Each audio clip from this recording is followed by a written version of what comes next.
होलिका की अग्नि में चुपचाप ये एक गुप्त चीज डाल देना, छप्पर फाड़कर होगी धन वर्षा, जो मांगोगे वह मिलेगा। श्री शिवाय नमस्तुभ्यम महाराज। जैसा कि आप सभी जानते हैं कि इस वर्ष होलिका दहन को लेकर के लोगों भ्रम की स्थिति बनी हुई है कि होलिका दहन 2 मार्च को किया जाए या 3 मार्च को होलिका दहन के लिए शुभ मुहूर्त क्या रहेगा, जानेंगे सब कुछ इस वीडियो में। इसी के साथ होलिका की अग्नि में ये 3 चीजें जरूर डालें। साथ ही महाराज कुछ ऐसी भी वस्तुएं भी हैं जिन्हें हमें भूल से भी होली की अग्नि में नहीं डालनी चाहिए। कई लोग जानकारी ना होने के कारण होली की अग्नि में इन चीजों को डाल देते हैं। ऐसा करना बहुत ही अशुभ माना जाता है। ये गलती भूल कर भी मत करना, वरना हो जाओगे बर्बाद, घर में आएगी कंगाली और गरीबी। महाराज क्या पता आप लोग भी इन गलतियों को करते आ रहे हो जिस वजह से आपके घर में तरक्की नहीं हो रही है, रुपया पैसा नहीं आ रहा है, घर में कंगाली जैसा माहौल हो गया हो, बार बार प्रयास करने के बाद सफलता हासिल नहीं हो रही है। तो इन सब के पीछे का कारण आपके द्वारा की गई गलतियां हैं जो बिना जानकारी के हम लोग कर बैठते हैं, फिर बाद में हमको रोना और पछताना पड़ता है। इसीलिए आज के इस वीडियो में हम आपको बताएंगे कि होली की अग्नि में कौन सी चीजें डाल देने से रातों रात आपकी किस्मत बदल जाएंगी, और साथ जानेंगे कि इस दिन आपको कौन सी गलतियां नहीं करनी है। आज के इस वीडियो में होलिका दहन से जुड़ी बहुत ही विशेष जानकारी देने वाले हैं, इसीलिए आप सभी इस वीडियो के अंत तक बने रहें। और यदि आपको ये जानकारी पसंद आए तो वीडियो को लाइक करें, चैनल को सब्सक्राइब करें और कमेंट बॉक्स में जय होलिका माता जरूर लिखें। तो महाराज कुछ लोग ऐसे होते हैं जो कुछ चीज़ों को पवित्र मान करके होलिका की अग्नि में डाल देते हैं, जिसका परिणाम पूरे परिवार को झेलना पड़ता है, और यहीं पर सबसे बड़ी गलती कर बैठते हैं। तो महाराज आज की इस वीडियो में हम आपको बताएंगे कि होलिका की अग्नि में कौन सी चीज़ों को डालना शुभ होता है और कौन सी चीज़ों को डालना शुभ होता है। तो महाराज इस वीडियो को पूरा देखना बेहद जरूरी है, क्योंकि अधूरी जानकारी कभी कभी गलतफहमी पैदा कर सकती। इसीलिए आप वीडियो को पूरा ही देखें, आधा अधूरा ना देखें। कई लोग होते हैं जो वीडियो को बीच बीच से देखते हैं, काट काट कर देखते हैं, और फिर ऐसे व्यक्ति को जीवन में कभी सफलता हासिल भी नहीं हो सकती। इसीलिए वीडियो को आधा अधूरा छोड़कर ना जाएं। ऐसे पहली बात शुरू करते हैं कि होलिका दहन आखिर कब होगा। तो महाराज हिंदू पंचांग के अनुसार प्रतिवर्ष फाल्गुन मास के शुक्ल पक्ष की पूर्णिमा तिथि को होली का त्योहार मनाया जाता है, लेकिन महाराज इस वर्ष होली पर भद्रा काल का साया रहेगा। इसी वजह से लोगों के मन ये भ्रम बना हुआ कि होलिका दहन 2 मार्च को किया जाएगा या 3 मार्च को। तो महाराज इस वर्ष फागुन पूर्णिमा की तिथि 2 मार्च सोमवार की शाम 5:55 से शुरू होगी, और इसकी समाप्ति अगले दिन 3 मार्च को मंगलवार के दिन शाम 5:07 पर होगी। लेकिन इस वर्ष होली पर भद्रा का साया भी रहेगा, और भद्रा में कोई शुभ काम नहीं किया जाता है। तो देखिए इस दिन भद्रा काल भी है, यानी जो अशुभ समय है वह 2 मार्च की सुबह 5:55 से शुरू हो जाएगा, जो कि 3 मार्च की सुबह 5:28 तक रहेगा। अब महाराज होलिका दहन के मुहूर्त को लेकर शास्त्रों में कहा गया है कि किसी वर्ष होलिका दहन पर रात भर भद्रा रहे तो इस स्थिति में भद्रामुख के समय को छोड़कर भद्रापुच्छ में होलिका दहन किया जाता है। अब ऐसे में 2 मार्च को अगर भद्रापुच्छ काल की बात करें तो रात 11:53 से लेकर रात 1:26 तक भद्रापुंछ रहेगा, यानी कि इसी समय पर होलिका दहन करना है। तो होलिका दहन के लिए शुभ मुहूर्त 2 मार्च को रात 11:53 से 1:30 बजे के बीच का रहेगा। इसी के साथ महाराज अगर 3 मार्च को अगर आप होलिका दहन कर रहे हैं तो आपको सुबह करीब 5 बजे से 6 बजे के बीच में होलिका दहन कर लेना चाहिए, जब सूर्योदय ना हुआ हो और ग्रहण का सूतक काल ना लगा हो। तो 2 मार्च और 3 मार्च इन दोनों दिनों में ये होलिका दहन के ये 2 शुभ मुहूर्त हैं। 3 मार्च को चंद्र ग्रहण है, इसीलिए रंगों वाली होली 4 मार्च को खेली जाएगी। महाराज अगर आपके जीवन में धन से जुड़ी समस्या है तो आप होली की अग्नि में ये 3 चीजें जरूर डालें। चाहे कितनी भी बड़ी समस्या हो, धन के मार्ग में कितनी ही बड़ी रुकावट हो, वह निश्चित ही समाप्त हो जाती है, क्योंकि होली की अग्नि में इतनी पवित्रता और शक्ति होती है कि यह बड़े से बड़े पापों को नष्ट करने की क्षमता रखती है। इसीलिए शास्त्रों में होलिका दहन को बहुत ही महत्वपूर्ण उत्सव के रूप में मनाया जाता है, लेकिन शास्त्रों में प्राचीन काल से ही होली के त्योहार को बुराई पर अच्छाई की जीत के प्रतीक के रूप में मनाया जाता है। होली का पर्व खुशियों और रंगों से जुड़ा होता है। होलिका दहन की रात को दैवीय शक्तियों का उदय होता है और असुरी शक्तियों का विनाश होता है। होली की रात इन दिव्य शक्तियों की पूजा आराधना करने से दरिद्रता का नाश होता है और जीवन की सभी समस्याएं नष्ट हो जाती हैं। शास्त्रों में इस दिन को दुख तकलीफों से छुटकारा पाने के लिए सर्वोत्तम माना गया है। नक्षत्र विद्या में होली की रात को सिद्धि की रात कहा गया है। इस दिन वातावरण में नकारात्मक और सकारात्मक दोनों प्रकार की ऊर्जा बहुत सक्रिय रहती है। इसीलिए प्राचीन काल से ही ऋषि मुनि तथा तांत्रिक आदि अपनी अपनी विद्या और पूजा पद्धति के अनुसार सिद्धियों को प्राप्त करते आए हैं। होली की राख जो साधना की जाती है वह बहुत ही प्रभावशाली और फलदायी मानी जाती है। इस दिन उपाय करने से वह निश्चित ही सफल होते हैं, इसमें कोई शंका नहीं है। इसीलिए आज आपको कुछ महत्वपूर्ण उपायों के बारे में बताने जा रहे हैं जो आपको आपके जीवन से परेशानियों को खत्म करने में काम आएंगे। ये उपाय आपकी दरिद्रता को दूर करेंगे और परिवार में सुख शांति स्थापित करेंगे। इसीलिए आप इस दिन बिना चुके ये अचूक उपाय जरूर करें। इसी के साथ महाराज ये उपाय हमेशा ही गुप्त तरीके से करना चाहिए। ये उपाय कभी दूसरों के सामने नहीं करने चाहिए, अन्यथा इनका फल व्यर्थ हो जाता है।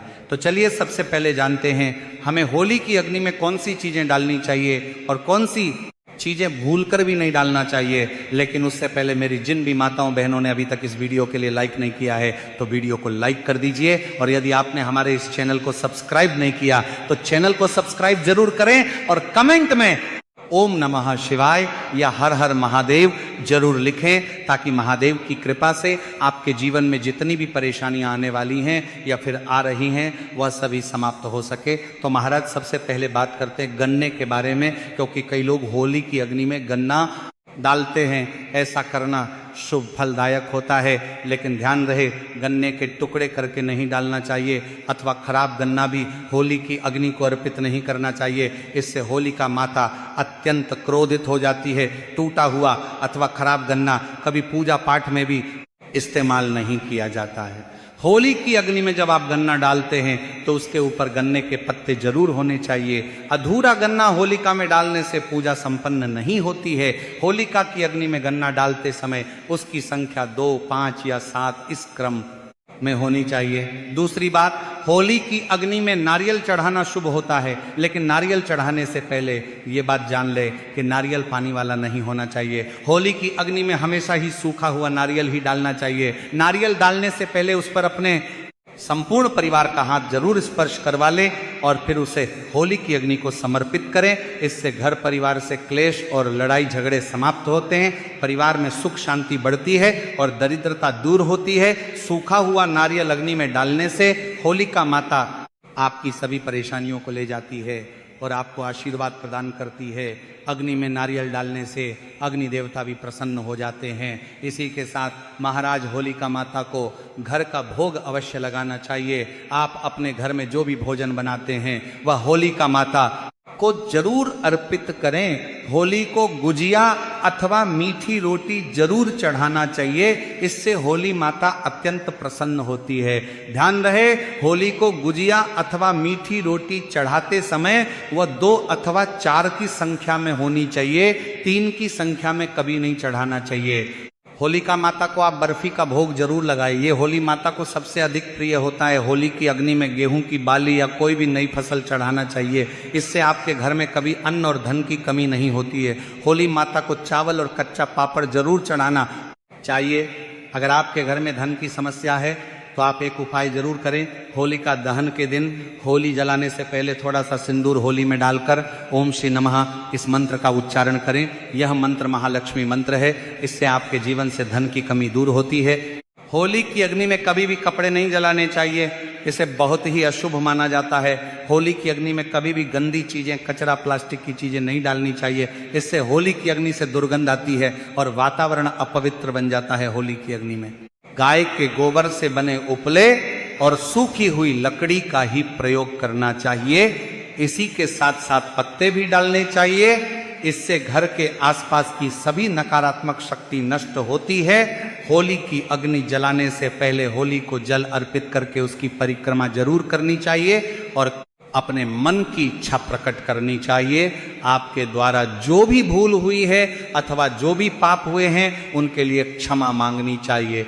आपके अंदर के सभी पाप उसी दिन नष्ट हो जाते हैं और आपको पुण्य की प्राप्ति होती है। होली की अग्नि में कभी भी हानिकारक केमिकल नहीं डालने चाहिए। होली में आप तेल का प्रयोग कर सकते हैं, लेकिन पेट्रोल और मिट्टी के तेल का प्रयोग नहीं करना चाहिए। शास्त्रों के अनुसार होली का दहन के दिन कुछ कार्य कभी नहीं करने चाहिए। जैसे महिलाओं को अपने बाल खुले रखकर होली के समक्ष नहीं जाना चाहिए। महिलाओं को अपने बाल बांध कर ही होलिका माता का पूजन करना चाहिए। माना जाता है कि इस दिन नकारात्मक शक्तियां चर्म पर होती हैं। बाल खुले रखने से ये नकारात्मक शक्तियां आपकी ओर आकर्षित हो सकती हैं। अगर कोई स्त्री मासिक धर्म का पालन कर रही हो तो उसे होली की अग्नि नहीं जलानी चाहिए और पूजा भी नहीं करनी चाहिए। शास्त्रों में इसे वर्जित बताया गया है। साथ ही गर्भवती महिलाओं को होलिका की अग्नि के समीप नहीं जाना चाहिए। इससे होने वाले बच्चे पर नकारात्मक प्रभाव पड़ता है। एक बच्चे की माता को भी होलिका की अग्नि जलानी नहीं चाहिए। अब महाराज, होली की राख का उपयोग कई चमत्कारिक उपाय करने के लिए की जाता है। ये राख घर से नकारात्मकता दूर करने में बहुत कारगर होती है। आप होली की राख को अपने घर पर जरूर लेकर आएं और इसे अपने घर के कोने में डाल दें अथवा होली की राख पानी में मिलाकर घर में पोंछा लगा दें। इससे घर से संपूर्ण नकारात्मक शक्ति नष्ट होती है। साथ ही होली की राख को अपने मस्तक पर लगाना भी बहुत शुभ होता है। इसे छोटे बच्चों के मस्तक पर लगाने से बुरी नजर का प्रभाव खत्म होता है। के साथ ही अगर घर में धन की समस्या है, धन नहीं टिकता है, तो होली की राख को एक सफेद कपड़े में बांधकर अपने घर की तिजोरी में रख दे अथवा आप जिस स्थान पर धन रखते हैं उस स्थान पर रख दे। इससे धन से जुड़ी समस्या खत्म होती है। होली की राख को काले कपड़े में बांधकर घर के बाहर लटका देना चाहिए। इससे घर पर बुरी नजर का प्रभाव खत्म होता है और परिवार में सुख शांति की अनुभूति होती है। होली के दिन कभी किसी को सफेद चीजें उधार में नहीं देनी चाहिए और दूसरों से सफेद चीजें भी नहीं लेनी चाहिए। इससे आपके जीवन में दुर्भाग्य आ सकता है। इस दिन कई लोग टोने टोटके, काला जादू आदि प्रकार के अनिष्ट कार्य करते हैं। अगर कोई आपको सफेद वस्तु देता है जैसे नमक, सफेद कपड़ा, चावल, तो भूल से भी नहीं लेना चाहिए, अन्यथा आपको इसके अशुभ परिणाम भोगने पड़ सकते हैं। साथ ही साथ रात को चौराहे पर अथवा दुर्गम स्थान पर नहीं जाना चाहिए। इस दिन ऐसे स्थानों पर कई तांत्रिक क्रियाएं की जाती हैं और अशुभ चीजें मार्ग में डाल दी जाती हैं। अगर गलती से आपका पैर इन चीजों पर पड़ता है तो इसका अशुभ प्रभाव आपके जीवन पर पड़ सकता है। ध्यान रहे, मांस मदिरा का सेवन करके होली की अग्नि के पास नहीं जाना चाहिए। होली की अग्नि अत्यंत पवित्र होती है। जो भी इस दिन मांस मदिरा का सेवन करके होली की अग्नि के पास जाता है उसे महापाप लगता है। शास्त्रों के अनुसार ऐसे व्यक्ति को नरक में जाना पड़ता है। होली के दिन कभी किसी स्त्री को अपमानित नहीं करना चाहिए, खासकर अपनी बहन को कभी अपशब्द नहीं कहने चाहिए। इससे होलिका माता अत्यंत क्रोधित हो जाती है। इस दिन स्त्री का अपमान करने वाले मनुष्य को रोग आदि दुखों का सामना करना पड़ता है। इसी के साथ होली की अग्नि के पास बैठना नहीं चाहिए अथवा उसके पास थूकना नहीं चाहिए। ये एक पवित्र अग्नि है, इसे सदैव नमस्कार करना चाहिए। होलिका दहन के बाद दूसरे दिन होली जरूर खेलनी चाहिए। होली के रंग लगाने से आपके जीवन से नकारात्मकता नष्ट होती है। होली के रंग लगाने से जीवन में सकारात्मकता आती है और सभी बुराइयां नष्ट होती हैं। तो महाराज, इस प्रकार से आप होली के पर्व को जरूर मनाएं। उम्मीद है आपको ये जानकारी अच्छी लगी होगी। ऐसी ही और जानकारी के लिए वीडियो को लाइक जरूर करें, कमेंट में जय होलिका माता और हर हर महादेव अवश्य लिखें। साथ ही चैनल को सब्सक्राइब करें। धन्यवाद।